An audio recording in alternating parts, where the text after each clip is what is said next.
C'est le second sommet sur les villes intelligentes. Le premier a eu lieu à Ifrane l'année dernière. Et donc, c'est une continuité.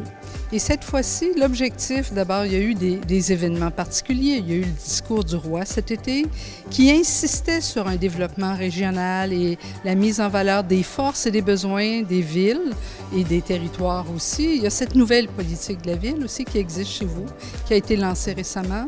Et pour nous, c'est de faire venir une brochette d'experts internationaux, des gens qui sont dans ce domaine-là, qui travaillent dans différents aspects de la ville intelligente et de les jumeler avec des gens qui sont sur ces questions-là ici pour avoir vraiment une vision plus régionale, une vision, on enrichit ou on enrichit de part et d'autre la réflexion. Participer à un tel événement, c'est un peu un couronnement de toutes nos actions, de manière à exposer notre expérience qui reste pionnière dans ce domaine.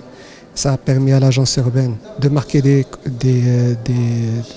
longueurs d'avance par rapport à d'autres organismes similaires parce qu'on a travaillé justement sur nos potentialités internes à l'agence. Nous avons misé sur nos collaborateurs et nous avons pu, grâce à cela, offrir des services numériques de très grande facture. Donc on a pu avoir des prix internationaux. On a pu s'orienter vers des utilisateurs qui n'ont jamais été ciblés auparavant, comme ceux des smartphones.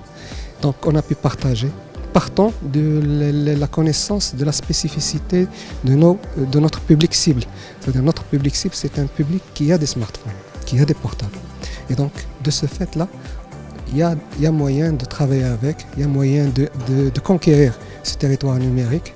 Et donc par des outils open source, gratuits, qui ne coûtent rien aux contribuables et qui donnent une longueur d'avance à notre communication, à nos efforts de transparence.